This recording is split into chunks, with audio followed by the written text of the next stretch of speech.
अनि त्यसपछि त्यो रथलाई राम प्रदक्षिणं कृत्वा पितरं रथमारोहत् लक्ष्मणं खड्गयुगलं धनुस्तूर्णिं युगं तथा। श्रीरामचन्द्र सुमन्त्रले तयार गरेको रथमा चढ्नुभन्दा पहिला मातालाई पितालाई प्रदक्षिणा गरी दुईटा खड्ग र दुई धनु तरकस लिएर श्रीराम लक्ष्मण सीता माताका पिताका पाउमा परि रथमा चढेर अब दरबारबाट बाहिर प्रस्थान गर्न लाग्नुभयो। श्रीराम सहसीतया नृपपथे गच्छन् शनै सानुज पौराण जानपदान कतुहल दृश्य सानन्दमुद्वीक्षयन्। श्याम काम सहस्र सुन्दर वपु कान्त्यादिशो माशयन् पादन्यास पवित्रिता अखिल जगत प्रपालयं तत्पितु। सहस्र कामदेवका समान सुन्दर श्याम शरीर भएका भगवान श्रीराम जनक निन्दिनी वैदेही सीता र वीरवर लक्ष्मणले शहीद भएर आफ्नो कान्तिले दशै दिशालाई प्रकाशित गर्दै गर्दै सुस्त गतिमा राजमार्गबाट त्यो रथ अब प्रस्थान गर्न लाग्यो। त्यसै बेला जो पूर्ववासी अयोध्यावासीहरू बाहिरपट्टि कौतूहलका साथ कोलाहल गर्दै बसिरहेका थिए, सबैका दृष्टिमा उनीहरूले सबैले हेरिरहेको बेलामा श्रीराम सीता लक्ष्मणलाई हेरिरहेका थिए। यसरी हेर्दा हेर्दै पवित्र पाउले स्पर्श गर्दै भगवान श्रीराम जङ्गलका तर्फ प्रस्थान गर्न लाग्नुभयो। ओम श्री अध्यात्म रामायणे उमा महेश्वर संवादे अयोध्याकाण्डे चतुर्थ सर्ग पूर्णम्। अथ पञ्चम सर्ग प्रारम्भ। भगवानको वनगमन। श्रीमहादेव उवाच आयन्तं नगरा दृष्ट्वा मार्गे रामं सजानकीं लक्ष्मणेन समं वीक्ष्य ऊचु सर्वे परस्परं। कैकेय्या वरदानादि श्रुत्वा समावृता बत राजा दशरथ सत्यसन्ध प्रियं सुतं। श्री महादेव पार्वतीलाई आज्ञा हुन्छ, हे मेरो गिरिराज कुमारी, जब श्रीरामचन्द्र सीता र लक्ष्मणलाई साथमा लिएर वन जान मार्गमा प्रवेश हुनुभएको देखेर सम्पूर्ण प्रजाहरू कैकेयीका वरदानका कारण आज यस्तो भएको भन्ने समाचार सुनेर दुखातुर भए। आपसमा भन्न लागे, हाय हेर, आज कामवश भएर राजा दशरथले आफ्नो सत्यपरायण प्रिय पुत्रलाई त्रिका वशमा भएको कारणले छोडिदिनु भयो। उनको सत्यपरायण कस्तो रह्यो। दुष्टमती भएकी कैकेयीले पनि सत्यवादी श्रीरामचन्द्रजीलाई किन वनवासै जान पर्ने वरदान मागिनु होला। यस्तो कुर्र कैकेयीका राज्यमा अब हामी कोही पनि बस्नेवाला होइनौँ। अब यसको छोराले राज्य गरेको ठाउँमा हामी कोही बस्ने होइन। अब हामी जहाँ राम हुँ अयोध्या भने अनुसार यत्र राम सभार्यस्य सानुजो गन्तुमिच्छति पश्यन्तु जानकी सर्वे पादचारेण गच्छतिम्। अब श्रीराम जहाँ आफ्ना सीताले शहीद भाइसँग जहाँ जानुहुन्छ हामी पनि सँगै जाने हो। सबै बालबच्चा बोक सबै बुढाहरू अब लौरो टेकेर जाने हो, कोही पनि बस्ने होइन भनेर हेर त जानकी सीता अहिले पैदल टेकेर हिँडिरहनु भएको छ। कैकेयी नामकी राक्षसी हामी सबैको नाश गर्न उत्पन्न भएकी रहेछ। के गर्ने, यो कुरामा दैव नै प्रबल छ। यसरी सारा प्रजाहरू दुखातुर भएर श्रीरामका सँगै जाने किसिमको निर्णय गरेर सारा प्रजाहरूको भिड त्यहाँ लाग्यो। यसरी चित्त व्याकुल भएका भक्तहरूलाई देखेपछि तिनीहरूलाई सान्त्वना दिन स्वयं महर्षि वामदेव त्यस ठाउँमा आउनुभयो र धैर्य धारण गराउँदै यस्तो वचन बोल्नु लाग्नुभयो। हे प्रजाहरू, वास्तविक तत्त्व यस्तो छ, सबैले धैर्य धारण गर्नुहोस्, सबैले बुझ्नुहोस्। म हजुरलाई यथार्थ कुरा बताउँछु। एष राम परो विष्णु राधि नारायण स्मृत एष माया गुणैर्युक्तं तत्तदाकाशवानिव। हे भक्तहरू, श्रीराम आदि नारायण भगवान विष्णु होई बक्सनुहुन्छ र उहाँ जानकी योगमाया होई बक्सनुहुन्छ अथवा स्वयं लक्ष्मी होई बक्सनुहुन्छ। जो सीतारामको सेवाको लागि साथै जान लागिरहनु भएको वीरवर लक्ष्मणजी स्वयं शेष भगवान होई बक्सन्छ। यी पुरुषोत्तम भगवान नै मायाका गुणहरूले युक्त भएर विभिन्न आकारमा भिन्न भिन्न रूप धारण गरी यस पृथ्वीमा लीला गर्नुहुन्छ। यिनै भगवानले रजोगुणको सृष्टि गरी ब्रह्मालाई उत्पत्ति गराउनु भयो र ब्रह्मा स्वरूपले जगतको रचना गर्नुभयो। यो पनि यहाँहरूलाई अवगतै होला। अनि फेरि विष्णु रूप धारण गरी जगत पालन गर्ने पालनाको भाग लिनुभयो र रुद्र रूप धारण गरी संहार पनि गर्नुहुन्छ। रुद्र रूप पनि उहाँकै रूप हो, उहाँभन्दा बाहेक त्रय रूपमा अरू कोही पनि छैन।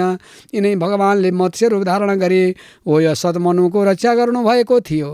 अनि देवता र दानव मिली समुद्र मथन गर्दा पनि पर्वत समुद्रमा डुब्न लाग्दा यिनै भगवान नारायणले कछुवाको रूप धारण गरी त्यो पहाडलाई आफ्ना पिठ्यौमा धारण गरेर अमृत निकाल्न सफलता प्राप्ति गराइदिनु भयो।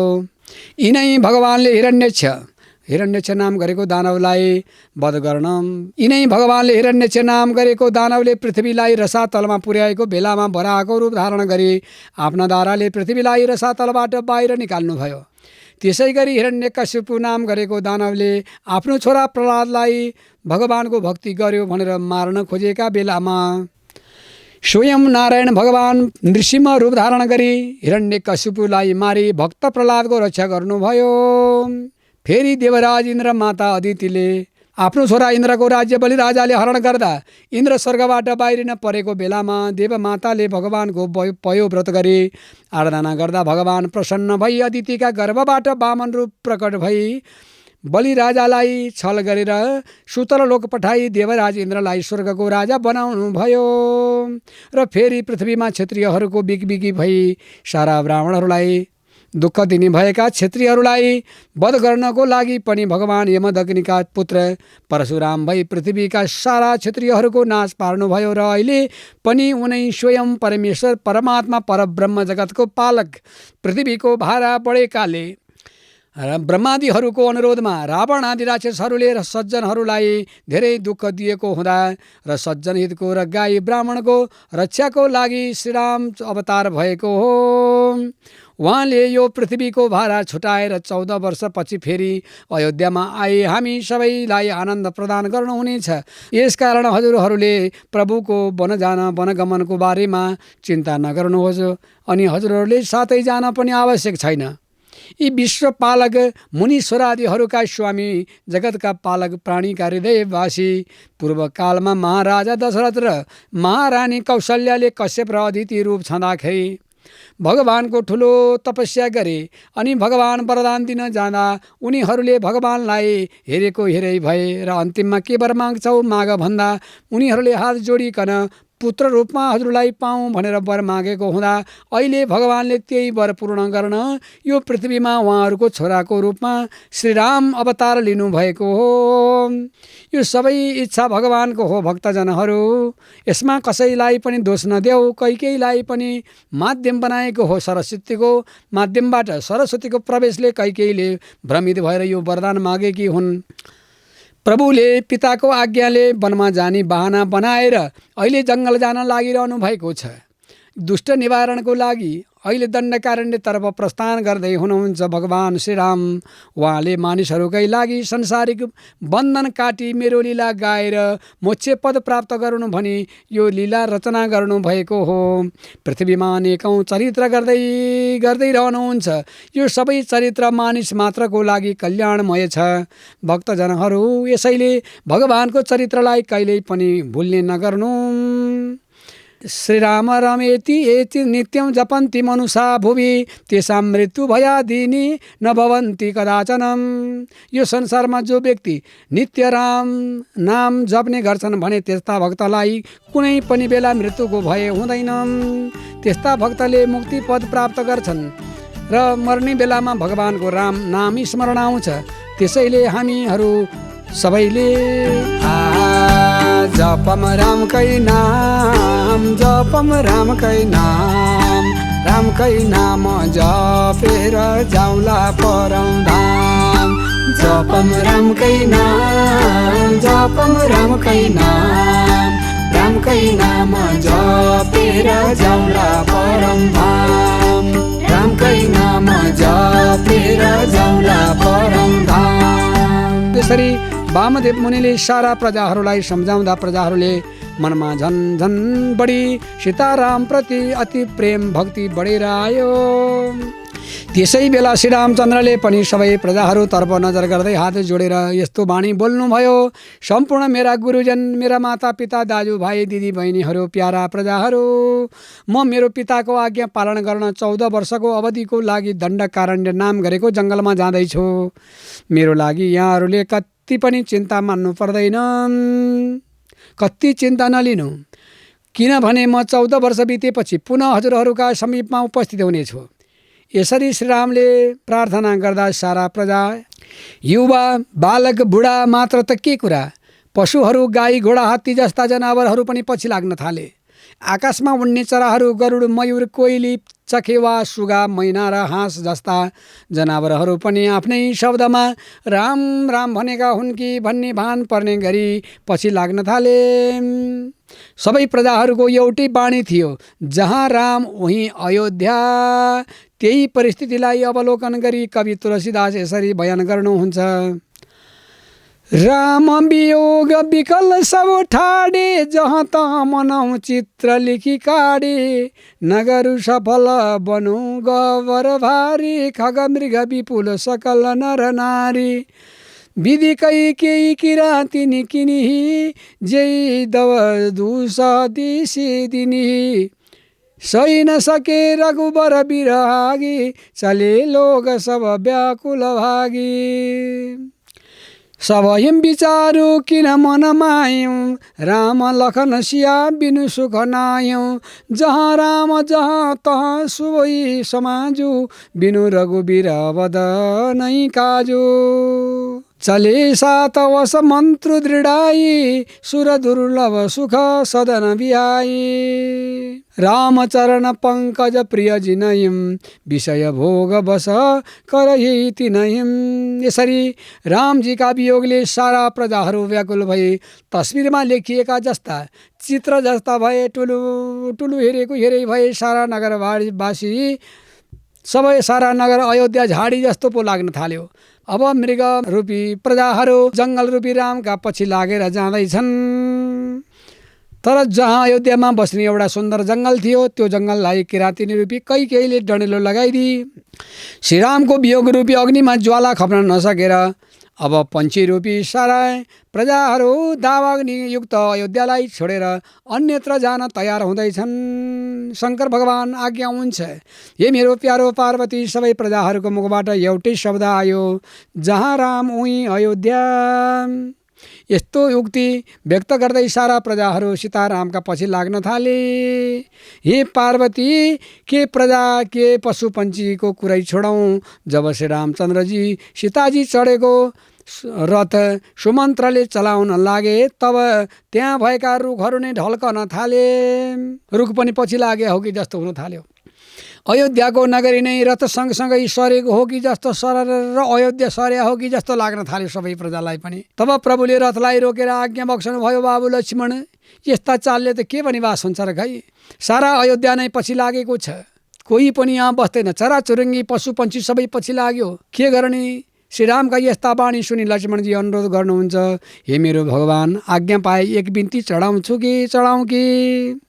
तब श्रीराम आज्ञा हुन्छ, लक्ष्मण, तिम्रो मनमा जे लागेको छ भन भन्नुभयो। तब लक्ष्मण बिन्ती चढाउनुहुन्छ, मेरो परमेश्वर, हे पूज्य चरण, हे जगतको पालक, जगतको मालिक, जगतका पिता प्रभु, यो सारा जगत सृष्टि र पालन गर्ने हजुरहरू दुई विष्णु र लक्ष्मी, स्वयं जगतकी आमा, जगतलाई प्राणी आमाको रूपमा रहेर पालन गर्ने आमा भावी सीता, सम्पूर्ण प्राणीहरूका माता र पिता हजुर दुई होई बक्सनुहुन्छ।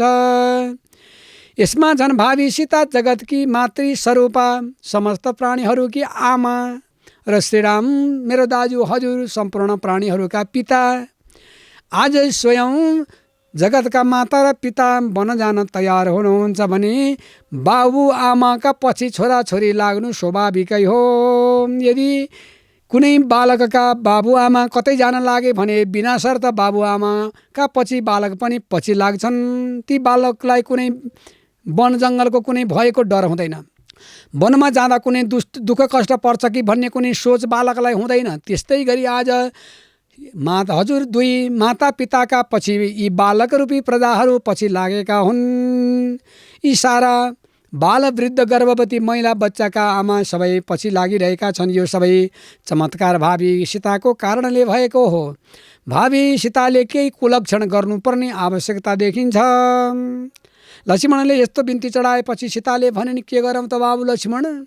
तब लक्ष्मणले बिन्ती चढाउनु भयो, भावी त्रिजातिको सबैभन्दा नराम्रो कुलक्षण भनेको मान्ने जनका अगाडि उठेर कपाल कोर्नु हो भनेको छ। अहिले त बसेर कपाल कोर्ने जान्न रहन्छन् कि उठी उठी कोर्ने अरे घुमी घुमी, तर मान्ने जनका अगाडि चाहिँ कपाल नकोर्नु भनेको छ। हजुरले यो कुलक्षण गर्नुहोस् भन्दा सीताले सबै मान्य जन गुरुहरूका अगाडि उठेर कपाल कोर्नुभयो। तब रथ गुडाउँदाखेरि रुखहरू ढल्किन छोडे, एक स्टेप प्रभाव पर्यो। अर्को कुलक्षण गर्नुहोस् भावी भन्दा सीताले के गर्ने भन्दा पाउले पाउ कन्याउनुहोस्। छोरी मान्छेले पाउले पाउ कन्याएको जाति हुँदैन भनेको छ। दोस्रो कुलक्षण पाउले पाउ कन्याएर रथ गुडाउँदाखेरि चराहरू र पशुहरू भने पछि लाग्न छोडे, दोस्रो स्टेप प्रभाव पर्यो। अझै अर्को कुलक्षण गर्नुहोस् भन्दा सीताले रामका मुखमा हेरेर नीच शब्द प्रयोग गर्नुभयो, तँ पाई भन्नुभयो। यसरी आफ्ना पूज्य पतिलाई तँ भनेको कुप्रभावले अहिले प्रजाहरूमा आपसमा यस्तो चर्चा चल्न थाल्यो कि सम्पूर्ण लौरो टेक्ने वृद्धहरू, बालकका आमाहरू, गर्भवती महिलाहरू यस्तो सोच्न लागे, 14 वर्ष भनेको अवधि थोरै होइन। हामी बुढाहरू भरे तातो पानी कसले पकाएर दिला? हामी बालकका आमाहरू यी बालकलाई कहाँ के खुवाउँला, कहाँ राखौँला, कहाँ झुलना लाउँला, कहाँ बसौँला? कहिले जाडो होला, कहिले गर्मी, कहिले हुरी, कहिले बतास, नाना प्रकारका प्राकृतिक प्रकोप हुन्छ। 14 वर्ष भनेको अवधि थोरै होइन। यो सबै खप्न सकिँदैन। जाउँ जाउँ घरै जाउँ। 14 वर्ष बितेपछि फेरि राम आइहाल्छन् नि भने युवा र युवती बाहेक वृद्ध बुढाबुढी र बालकका आमा, गर्भवती महिला सबै फर्केर आए। हेर त पार्वती, ती सारा प्रजा एकैछिन पहिला जहाँ राम हुँ अयोध्या भनेका थिए, अहिले सीताका मायाका प्रभावले गर्दा घर सम्झिएर फर्केर आए। यो संसार यसरी नै चलिरहेको छ। हामी पनि त्यसरी नै चलिरहेका छौँ। हामीले रामका पछि लाग्न सकेका छैनौँ। त्यसपछि भगवान श्रीरामले अयोध्याको माटोलाई साथमा लिएर जन्मभूमिलाई प्रणाम गरेर रथमा चढी जङ्गलका तर्फ प्रस्थान गर्न लाग्नुभयो। पहिलो बास श्रीरामचन्द्रजीको तमसा नदीका तटमा भयो। रामस्तु तमसा तीरं गत्वा तत्र बसत सुखी जलं प्राश्य निराहारो वृक्षमूले विशद विभो सीताया स धर्मात्मा धनुष्पाणिस्तु लक्ष्मण पालयामास धर्मज्ञ सुमन्त्रेण समन्वितम्। श्रीरामचन्द्र भगवान पहिलो बास तमसा नाम गरेका नदीका तटमा पुगी सुखपूर्वक बस्नुभयो। जब मध्यरात्रिको समय भयो, त्यो दिन रात्रि जल मात्र आहार गर्नुभयो र सीताका साथमा शुक्ला भयो। त्यसै बेला आर्य सुमन्त्रलाई वीरवर लक्ष्मण हातमा धनुबाण लिएर श्रीराम सीताका लागि वीर आसनमा उभिएर सेवा गर्न लाग्नुभयो। सारा साथमा जाने प्रजाहरू पनि श्रीराम सीतालाई हेरेर सुते।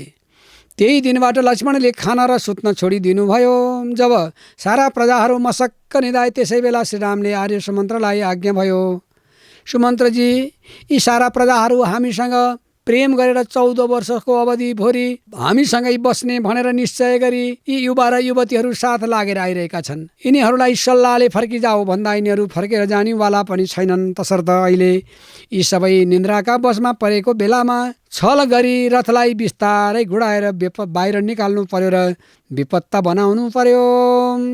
श्रीरामको यस्तो आज्ञा पाएपछि सुमन्त्रले रथलाई बिस्तारै बाहिर निकालेर केही बाटो अयोध्यातर्फ फर्के जस्तो गरिकन वनमा फिर्ता गर्नुभयो। अनि अलि मार्ग पार गरेर गएपछि त्यो रथलाई बेपत्ता पारिदिनुभयो। भोलिपल्ट बिहान उज्यालो भएर हेर्छन् त श्रीराम, सीता, लक्ष्मण, आर्य सुमन्त्र कोही पनि छैनन्। त्यसपछि सबै प्रजाहरू विलाप गर्दै आपसमा भन्न लागे, अब कसो गर्ने भगवान?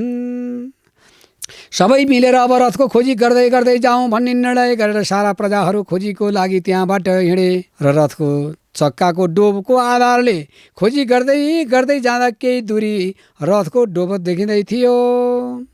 पछि त रथको कुनै पनि निशानै लागेन। सबै प्रजाहरू सारा विल्लल भए, निराश भएर जङ्गलका नदीनाला खोजी गर्दै गर्दै गए, कतै पनि पाएनन्। र एउटा पहाडका टाकुरामा बसेर आर्तवाणीले अत्यन्तै दीन वचनले विलाप गर्दै भन्न लागे। प्यारो भाइ प्यारी सीता साथैमा लानुभो, प्यारो भाइ प्यारी सीता साथैमा लानुभो, हामीलाई मात्र निठुरी प्रभु छोडेर जानुभो। प्यारो भाइ प्यारी सीता साथैमा लानुभो, हामीलाई मात्र निठुरी प्रभु छोडेर जानुभो। हरि हरि हामीलाई मात्र निठुरी प्रभु छोडेर जानुभो। यसरी सारा प्रजाहरू भगवानको प्रार्थना गरे। कोही चाहिँ अन्न नखाने, कोही एक छाक मात्र 14 वर्षको लागि एक छाक मात्र खाने, व्रत लिने 14 वर्षको लागि श्रीराम प्रतीक्षामा बस्ने निर्णय गरेर सङ्कल्प गरेर दुखित भएर घर फर्किए। श्रीरामचन्द्रको दोस्रो वास श्रृङ्गबेरपुरमा भयो, गङ्गा नदीका तटमा। त्यहाँ निषाद नाम गरेका राजा गुह राजा राज्य गर्दथे। भगवानको आगमन भएको सुनेर ती राजाले हातमा रत्न भेटी फलफुल लिएर श्रीरामचन्द्रजीलाई भेट गर्न भनी रामका हजुरमा आउनुभयो। पाउमा रत्न भेटी फलमूल चढाउँदै बिन्ती गर्न लाग्नुभयो। भगवान, आज मेरो जन्मान्तरको पुण्यका प्रभावले प्रभुको पाउको दर्शन पाएँ। मेरो सारा राज्य, मेरो धन दौलत, त्रिपुत्र सबै प्रभुकै हो। यहाँ प्रभु बिना मेरो केही पनि छैन। सबै प्रभुको धन पनि, त्रि पनि, पुत्र पनि, सबै राज्य दौलत सबै हजुरको हो भनी यसरी बिन्ती चढाउँदै भन्न लागे। सबै राज्य अर्पण गरी शरणमा पर्छु, मेरो रक्षा गर्नुहोस् भनी बिन्ती गर्छु। यसरी बिन्ती चढाउँदै गुह राजाले भनेपछि भगवान एक रात भने पनि मेरा भवनमा राज होस् भन्दा श्रीरामचन्द्र आज्ञा हुन्छ। मित्र, तिमीले जो प्रस्ताव राख्यौ ठिकै हो, तर मैले 14 वर्षको अवधिसम्म पिताको आज्ञा अनुरूप मैले 14 वर्षको अवधिभरिमा भवनादिमा बास बस्न हुँदैन, अन्नादिको भोजन पनि गर्न हुँदैन, शयनादिमा शुकला गर्न पनि हुँदैन भन्ने मेरो प्रतिज्ञा अनुसार मैले तिम्रा गृहमा, तिम्रा दरबारमा जानु मिल्दैन। बरु म यही वृक्षको मुनि बस्दछु भन्ने आज्ञा भएपछि गुह राजाले स्वामी नाम गरेको एक वृक्ष, स्वामी भन्ने वृक्ष देख्नुभयो होला नि यहाँहरूले, स्वामी भन्ने वृक्षको मुनि बास बस्न उसको आसन बिछ्याइदिनु भयो। अनि प्रभुको त्यही ठाउँमा शुकला हुने निर्णय भयो र सबै प्रबन्ध भएपछि अनि त्यही कुशका आसनमा भगवान विराजमान भएपछि गङ्गाको जल उत्तम फलमूलहरू ल्याएर अनि गुह राजाले टक्र्याएपछि श्रीरामचन्द्रजीले सीता लक्ष्मण सुमन्त्रका साथमा त्यही फलफुल जिउनार भयो। अनि श्रीरामचन्द्र भगवान वृक्षको मुनि सीताले शहीद भएर कुशका आसनमाथि शुकला भयो। त्यति बेला लक्ष्मण चाहिँ ततो विदुरे परिगृह चापौँ सबाण तुणेर धनु सलक्ष्मण रक्ष रामं परितो विपश्यन् गुहेन सार्धौं ससरासनेन। श्रीरामचन्द्रजीका समीपमा गई वीरवर लक्ष्मण धनुष बाण तरकस लिएर गुह राजाका साथमा धनुमा ताँदो चढाएर यताउता हेर्दै सीता श्री सीतारामको रखवाली गर्न लाग्नु हो। ओम श्री अध्यात्म रामायणे उमा महेश्वर संवादे अयोध्याकाण्डे पञ्चम सर्ग पूर्णम। 5औं सर्ग सकियो। अब अझै 6ठ सर्ग गङ्गोत्तरण तथा भरद्वाज र वाल्मीकिजीसँगको भेट। सुप्तं रामं समालोक्य गुह श्रोश्रु परिप्लुत लक्ष्मणं प्राह विनयाद भ्रात पश्यसि राघवं शयानं कुशपुत्रौघ संस्तरे सीतया सह सशेते स्वर्ण पर्याङ्के स्वास्तीर्णे भवनोत्तमे कैकेयी राम दुःखस्य कारणं विधिना कृता मन्थरा बुद्धिमास्थाय कैकेयी पापमाचरेत्। शङ्कर भगवान आज्ञा हुन्छ। पार्वती त्यति बेला कुशासनमा शुकला भएका राम सीता देखेर गुह राजाले आफ्ना आँखा भोरी आँसु भरेर नम्रतापूर्वक लक्ष्मणजीसँग भने, वीरवर लक्ष्मण, हेर त, जो भगवान श्रीराम भव्य भव्य भवनमा सुन्दर बिछ्याउनाले युक्त सुवर्ण निर्मित पलङ्गमा शुकला हुने भगवान स्वयं आज सीताले सहित कुशको आसनमा पातहरूको पथरीमा प्रभुको शुकला भएको छ। विधाताले श्रीरामको दुःखको कारण कैकेयी बनाउनु भएको रहेछ। मन्थराका मतिमा लागे कि कैकेयीले बडो पाप कर्म गरिन्। गुह राजाका यस्ता वचन सुनि लक्ष्मण भन्नुहुन्छ, राजन, गुह कसैको सुख वा दुःखको कारण अरू कोही पनि होइन। कसैलाई दोष नदेऊ, उसको आफ्नै पूर्व जन्म कृतको फल नै दुःख वा सुखको कारण बन्न पुग्दछ। शास्त्रमा यस्तो पनि लेखिएको छ, राजन गुह, दुःखस्य सुखस्य न कोऽपि दाता, परो ददाति ति कुबुद्धि रेखा, अहम करोमीति वृथाभिमान, स्वकर्म सूत्र ग्रसितो हि लोक। दुःख र सुख दिने अरू कोही होइन, कुनै अरूले दुःख दिन पनि सक्दैन, सुख दिन पनि सक्दैन। अर्काले सुख दुःख दिन्छ भन्नु त कुबुद्धि मात्र हो भनेर बताइएको छ। म यो गर्छु भन्नु पनि अभिमान हो, किनभने सबै मानिसहरू आफ्ना कर्मका डोरीमा बाँधिएर घुमिरहेका हुन्छन्। यसरी सम्झाउँदै गुह राजालाई लक्ष्मणजी आज्ञा गर्नुहुन्छ, हे गुह राजा, यो संसारमा सबै मानिस दैवाधीन छन् भनी लक्ष्मणजीले ज्ञान वैराग्य भक्तिले पूर्ण भएको मिठो वचन सुनाउनु भयो। गुहजी, यो संसारमा कोही पनि सुख दुःखको दाता छैन। आफूले गरेको कर्मको फल नै सुख दुःखको कारण हो। संयोग वियोग, शुभ अशुभ, हित अहित, भोग उदासीन, यी सबै कुरा भ्रान्तिका फन्दा हुन्। जो जन्मदेखि मरणसम्मको जगतको जाल छ, त्यो सम्पत्ति विपत्ति, काल कर्म, घर जग्गा, धन दौलत, परिवार, स्वर्ग नर्क भन्ने व्यवहार इत्यादि जो देखिन्छ, यी सबै मोहका जाल मात्र हुन्। त्यसकारण हे मित्र, यहाँ कसैलाई पनि दोष नदेऊ। श्रीरामचन्द्र प्रभु त भेदरहित ब्रह्मस्वरूप होई बक्सिनुहुन्छ। उहाँ अनादि अनन्त विकारले रहित, वेदले पनि प्रमाण गर्न नसकेर नेति भनेर पुकार गरेको छ। जाति गुण विकार रहित, क्रिया द्रव्य स्वरूप नहुनाले खास ब्रह्मको निरूपण यही हो भनिकन ठहर गर्न नसकेर त्यो बाहेकको भन्दै यो प्रपञ्चमा भएका विवृतिको हटक गरेर शेष रहेको वस्तु बल्ल ब्रह्म हुन्छ भनी निरूपण गर्दछन्। ती उनै ब्रह्मस्वरूप भगवान श्रीराम गाई, ब्राह्मण, पृथ्वी र देवताहरूको रक्षाकै लागि अहिले यो मनुष्य रूप धारण गरेर अनि अहिले पृथ्वीमा अनेक लीला र चरित्र गर्दै मेरो लीला सुनेर लोकको कल्याण होस् भनेर तिनै लीलालाई नै अहिले प्राथमिकता दिएर भगवान यो चरित्र निर्माण गर्दै हुनुहुन्छ। भगवानको यो चरित्र श्रवण गर्ने मानिस संसार जालबाट छुट्दछ। भगवानको सान्तानिक नाम गरेको लोक अथवा शान्ति लोकमा गई सुख र आनन्दको भोग गर्दछ। तस्मात् धैर्येण विद्वांस इष्टा अनिष्टो पपत्तिषु नरिष्यन्ति नमहन्ति सर्वमायेति भावनात्। गुह लक्ष्मण योरेवं मा सतो विमलं नव बभूव राम सलिलं पृष्ट्वा प्रातः समाहितम्। उवाच शीघ्रं सुदृढं नावमानयमीशके श्रुत्वा रामस्य वचनं विषादाधिपतिर्गुह। यसै भएर सारा विद्वानहरू सबै प्रपञ्चलाई माया नै हो भन्ने भगवानको कारण इष्ट या अनिष्टको प्राप्तिमा धैर्य धारण गरेर हर्ष या शोक केही पनि गर्दैनन्। यो संसारमा सुख स्यानन्तरम दुःखम, दुःख स्यानन्तरम सुखम, सुखम दुःखम मनुष्याणम चक्रवत् परिवर्तते। मानिसलाई आफू अनुसारको दुःखपछि सुख, सुखपछि दुःख, यो निरन्तर घुमिरहने चक्र हो। यो प्रक्रिया कहिल्यै पनि टुट्दैन। लक्ष्मणजीले गुहलाई यसरी दिव्य उपदेश गीता सुनाएर कुराकानी गर्दैमा उज्यालो भयो।